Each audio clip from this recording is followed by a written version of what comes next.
जय हिंद। आगे कंटिन्यू करते हैं और अभी हमारा टॉपिक चल रहा है factors affecting speed of sound. Factors affecting speed of sound और पहला है नेचर ऑफ मटेरियल।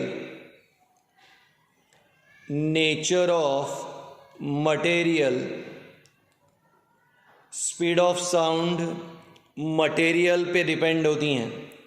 आपको प्रीवियस लेक्चर में ही कहा सॉलिड में साउंड का स्पीड ज़्यादा होता है as compared to liquid.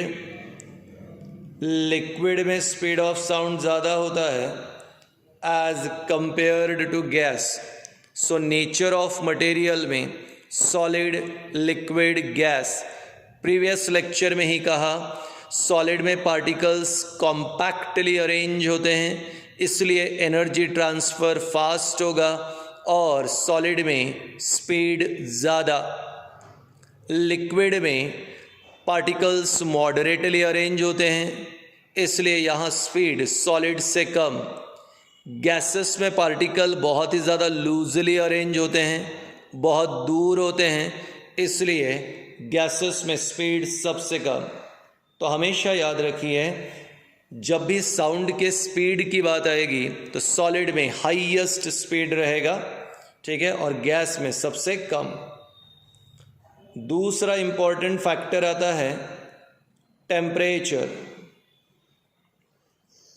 It is observed that speed of sound is directly proportional to speed of sound is directly proportional to क्या?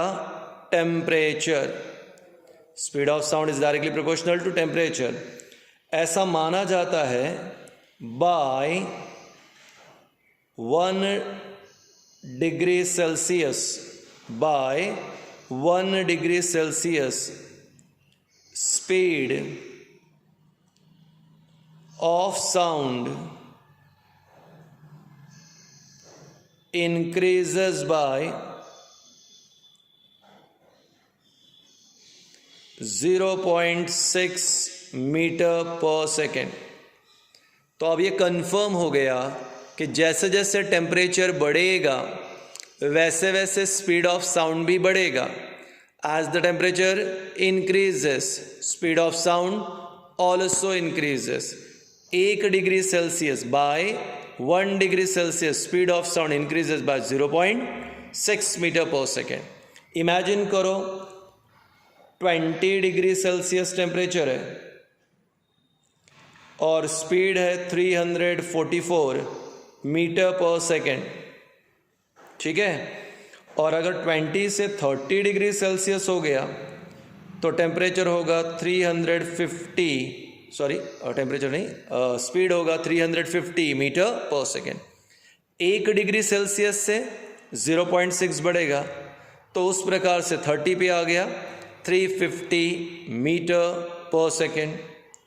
इमेजिन करो 40 डिग्री सेल्सियस टेम्परेचर हो गया तो यहाँ आएगा 356 meter per second. So as the temperature increases, speed of sound also increases. आप सोच रहे होंगे why it is so, ऐसा क्यों? तो बड़ा ही सिंपल है कि जैसे जैसे टेम्परेचर बढ़ेगा काइनेटिक एनर्जी भी बढ़ेगा।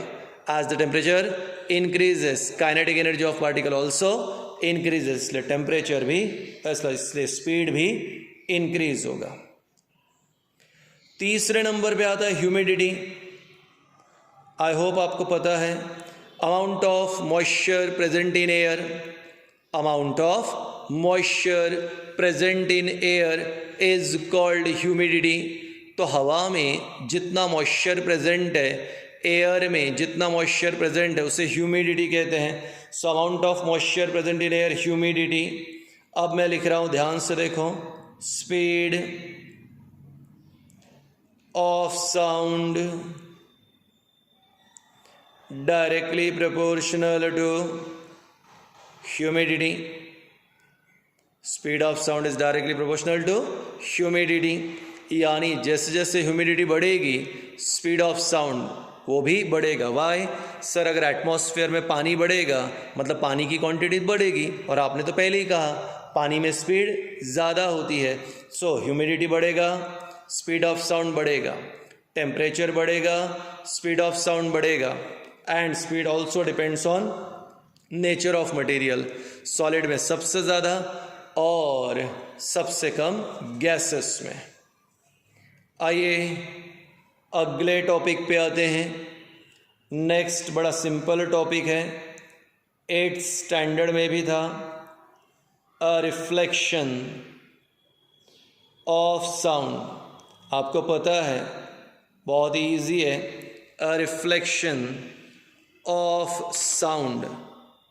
किसी सरफेस से साउंड अगर बाउंस हो जाता है, रिटर्न हो जाता है, तो उसे रिफ्लेक्शन कहते हैं।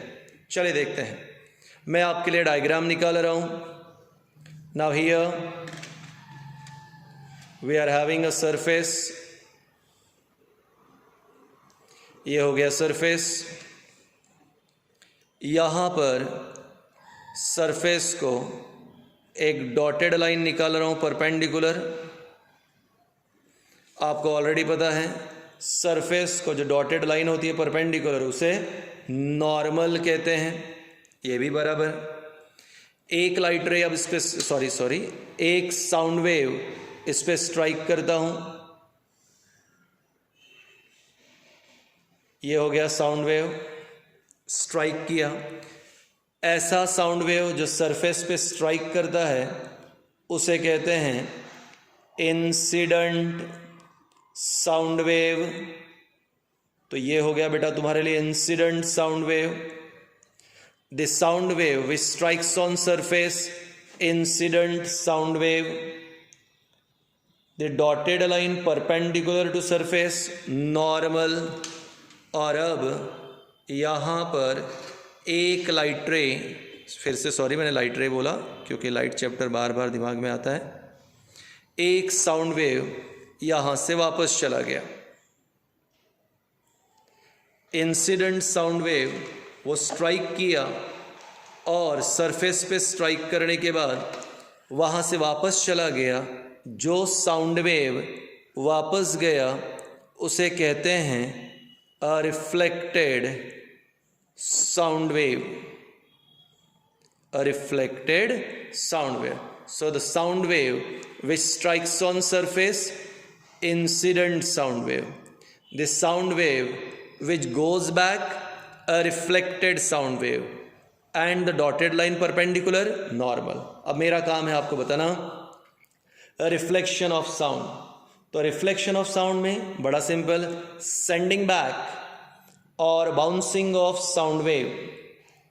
Sending back or bouncing of sound wave from the surface, sending back or bouncing of sound wave from the surface is called as a reflection of sound.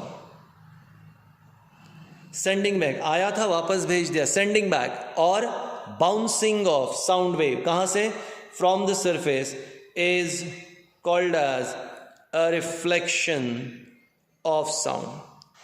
जो साउंड वेव स्ट्राइक किया उसे incident sound wave, जो वापस गया reflected. ध्यान से देखो, angle made by incident sound wave with normal is angle of incidence, angle made by reflected sound wave with normal angle of reflection. इसके दो लॉ है, 8वीं क्लास में ही हुए थे, मुझे ज़्यादा समझाने की आवश्यकता नहीं। पहला law, incident sound wave, reflected sound wave and normal. Incident sound wave, reflected sound wave and normal line same plane. तो इंसिडेंट, रिफ्लेक्टेड और नॉर्मल तीनों का plane same. So here incident sound wave,